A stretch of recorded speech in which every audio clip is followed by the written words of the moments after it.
If you deal with any kind of sharp, shooting, maybe stabbing, a catching sensation in your lower back when doing very simple things like rolling over, flipping over in bed, or maybe someone calls your name and you twist, any kind of random movements that create this sensitivity that you can't seem to get control of, today's video is going to cover exactly what you should be doing to stop it.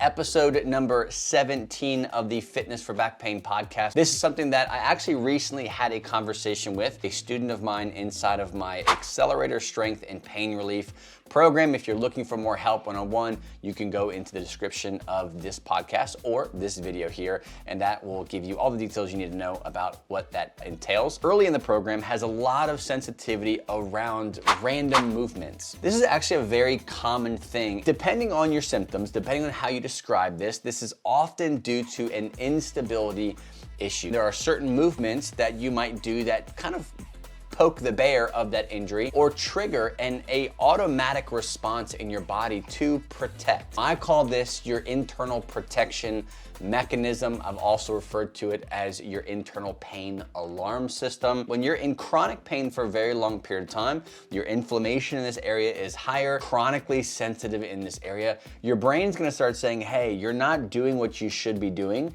to get us out of this pain. So we're gonna start clamping down, getting tight, creating these painful signals to slow you down. The problem is when you have a chronic situation, this is a thing that goes on for months and months and then years, and it's something that you just kind of like start diluting your life. You stop doing the things that you ultimately want to do because of the pain, and it never actually leaves you. It just kind of gets hidden, and it only comes out in random massive flare-ups. You weren't expecting them to happen, but they happen at the worst of times. I want to talk about two specific areas that you need to focus on if you want to start to calm down or start to extinguish this fire that is creating these sharp, stabbing, catching, painful sensations that you might be having with movements, flexion, bending, twisting, extending, reaching, carrying, whatever it might be. First thing is you have got to focus on desensitizing your body. This is a big misconception or big mistake a lot of people make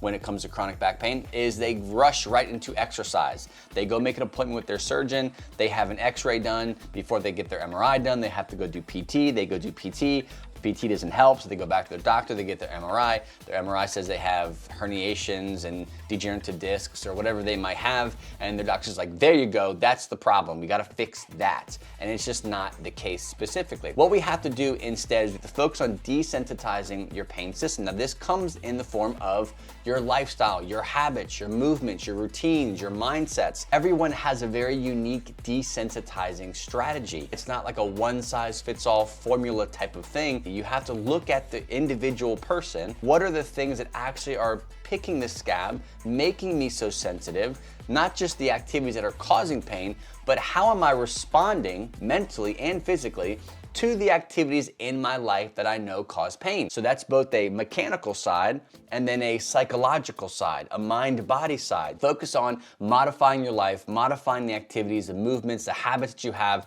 that are going to help desensitize your body. What this is going to do is allow things to calm down, reduce the threat, reduce the fear mentally, reduce that anxiety, and give you confidence in movement so your body stops responding through this catching, stabbing situation. Stop what you're doing that's hurting you and start digging yourself out of that hole and creating a healing environment. Hey, quick pause here really fast. If you're in the gym, you're wondering why your workouts are causing so much pain, you're trying to figure out how should you structure your workouts, you can go to fitnessforbackpain.com/pain-free training, my exact step-by-step process of taking your workout that's causing you pain, you're picking the wrong exercises, you're putting the exercises in the wrong order, that's causing more sensitivity either during, after, or days after your workout, and I completely show you how to flip them, put them in the correct order, and make the right choices that keep you safe and out of chronic pain. fitnessforbackpain.com/pain-free training. Let's jump back into the episode. The second point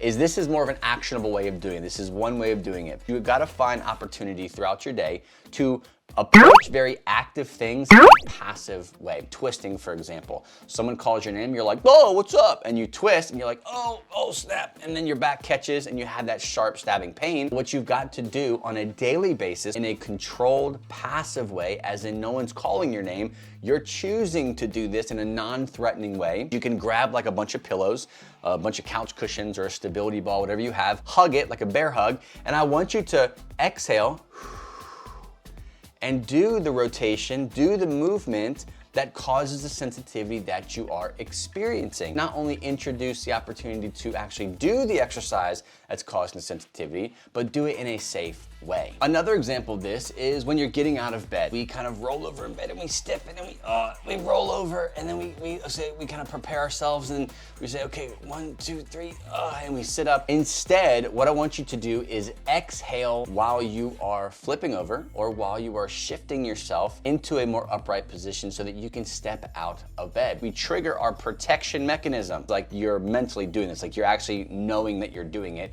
and that's bearing down. You squeeze, you brace, you protect, and you create stiffness around this body or your body and your low back, thinking that that stability is going to aid in relief, but it's not. Further perpetuates the issue of contracting, stiffening, creating that overstable, over-stiffened position, and then you're trying to move, and then you stack that on top of it just being the morning, which is not a good time doing a lot of extra moving anyways if you have a sensitive low back, and it's a recipe for pain. Instead, exhale. Roll over, exhale, get up out of bed, exhale, stand up out of bed.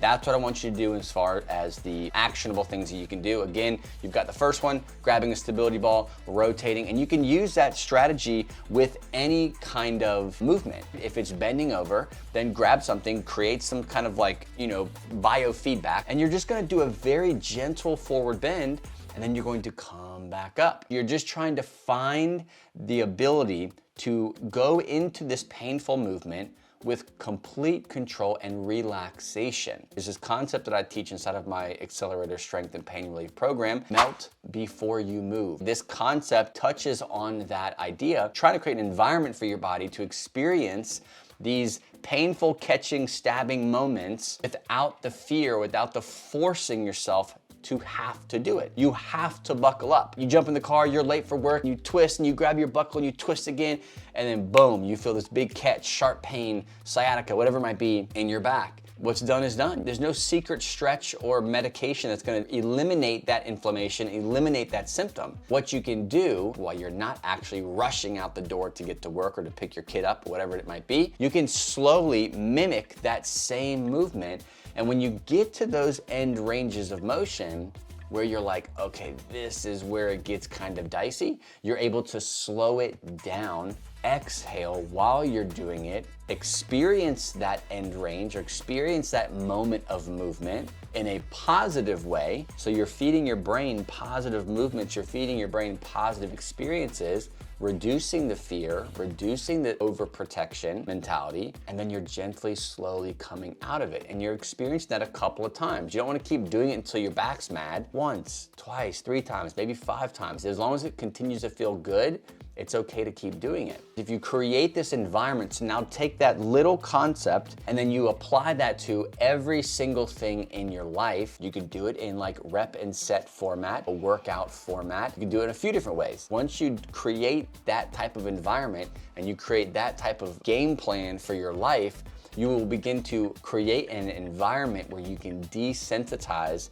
that protection mechanism. There is no stretch, there is no medication, there is no injection, there's no nerve ablation, there's no disc replacement, there's no fusion, there's nothing that will fix that problem in your life, because that is a mind-body, that is a biopsychosocial model of what is going on in your body when you have persistent chronic pain. If you're at a place now where you're like, look, like this is me, I'm trying to do this myself, I'm trying to watch a bunch of YouTube videos, Instagram, your content's great, I watch Joe Schmo's content, his content's great, but it's all over the place. And you need some help to really identify what specific things are your triggers, what specific things should be your kind of mindfulness type of movement or your desensitizing strategy. Reach out, let's have a conversation, let's see where you are and see what specific things you should be implementing. implementing. If you need help, if you want someone to really just tell you what to do and you just want to follow a path and get out of pain as fast as possible and back to your normal life,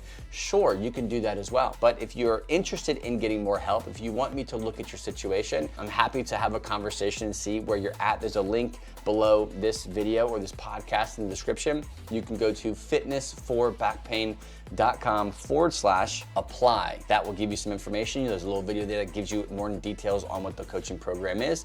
Then you can grab a time for us to chat. If you want something free to take away right now, if you're looking at using exercise to get out of pain, you're wondering why your workouts are causing so much sensitivity, you're not confident walking into a gym right now, and you want to know kind of where to start, go to fitnessforbackpain.com/pain-free training, free guide that takes you from having no idea, having terrible workout structure, having pain-provoking exercises in your workout without even you knowing it, and then going from that to having complete confidence, having a 180 turn in your workouts, feeling great after your workout, feeling confident that what you're doing in the gym is not going to make you worse. And it's all done through this very simple guide that I put together and I give away for free. fitnessforbackpain.com/pain-free training. Thanks for listening. Thanks for watching, and I will see you on the next episode.